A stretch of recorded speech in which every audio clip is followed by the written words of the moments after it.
जय माता की भक्तों। 10वां अध्याय शुभ का वध। मैं मस्तक पर अर्धचंद्र धारण करने वाली शिव शक्ति स्वरूपा भगवती कामेश्वरी का ध्यान हृदय में चिंतन करता हूँ। वह तपाए हुए स्वर्ण के समान सुंदर है। सूर्य, चंद्रमा और अग्नि यह उनके नेत्र है तथा वह अपने मनोहर हाथों में धनुष, बाण, अंकुश, पाश और शूल धारण करती है। महर्षि ने कहा, राजन, प्राणों के तुल्य निशुभ भ्राता को मरा हुआ देखकर और सेना को नष्ट होती देखकर गुस्सा होकर शुभ बोला, हे दुष्ट, हे दुर्गे, तू अपने बल का अहंकार न कर, क्योंकि तू औरों के आश्रित होकर घमंड दिखाती है और दूसरों का सहारा लेकर लड़ती है। तब देवी ने कहा, ओ दुष्ट, मैं अकेली हूँ, इस संसार में मेरे सिवा है ही कौन। देख, ये मेरी विभूतियां हैं, अतः ये मुझ में ही प्रवेश कर रही हैं। तदंतर ब्रह्माणी आदि समस्त देवियां अंबिका के शरीर में लीन हो गई। देवी बोली, मैं अपनी ऐश्वर्य शक्ति से अनेकों रूपों में यहाँ उपस्थित हुई थी, उन सब को मैंने अपने में समेट लिया, अब अकेली खड़ी हूँ, तू ठहर जा। महर्षि ने कहा। इसके पश्चात देवी और शिव में देवता और राक्षसों के देखते देखते बड़ा भयंकर युद्ध हो गया। बाणों की वर्षा पहने शस्त्रों तथा दारुण अस्त्रों के कारण उन दोनों का युद्ध उन सब लोगों के लिए बहुत भयानक प्रतीत हुआ। उस देवी ने जो सहसों दिव्य अस्त्र छोड़े और दैत्यराज शुभ ने अपने शस्त्रों से काट दिया, और इसके पश्चात शुभ ने जो अस्त्र चलाए देवी ने उनको काट दिया। इस पर दैत्येश्वर ने 100 बाण चलाकर देवी को आच्छादित कर दिया। तब जोश में आकर देवी ने उसका धनुष काट डाला।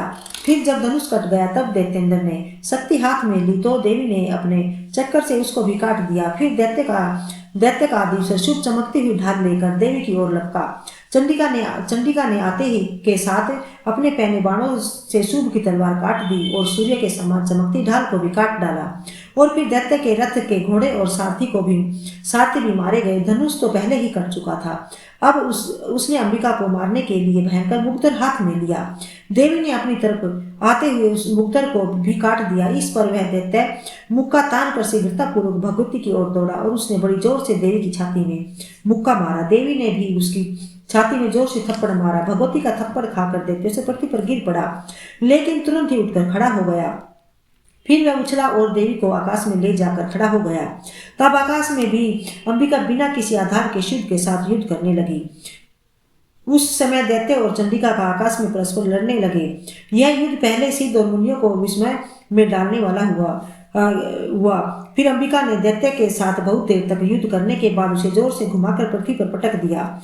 पृथ्वी पर पटके जाने पर वह दैत्य एक बार उठकर चंडिका को मारने के लिए दौड़ा। तब दैत्य राज को अपनी ओर आते देखकर देवी ने अपने त्रिशूल से उसकी छाती बींध कर उसे पृथ्वी पर गिरा दिया। देवी के त्रिशूल से घायल होने पर उसके प्राण पखेरु उड़ गए और वह समुद्र, द्वीपों तथा पर्वतों सहित समूची पृथ्वी को कपाता हुआ भूमि पर गिर पड़ा। फिर उस दुष्टात्मा के मरने के पर संपूर्ण जगत प्रसन्न होकर स्वस्थ हो गया और आकाश निर्मल हो गया। पहले तो उत्पात सूचक और उल्कापात होते थे, वह सब शांत हो गए तथा उस दैत्य के मारे जाने पर नदियां भी ठीक मार्ग में बहने लगी। उस समय शुभ की मृत्यु को केस पश्चात सारे देवता का हर्ष से भर उठा और गंधर्व सुंदर गान करने लगी।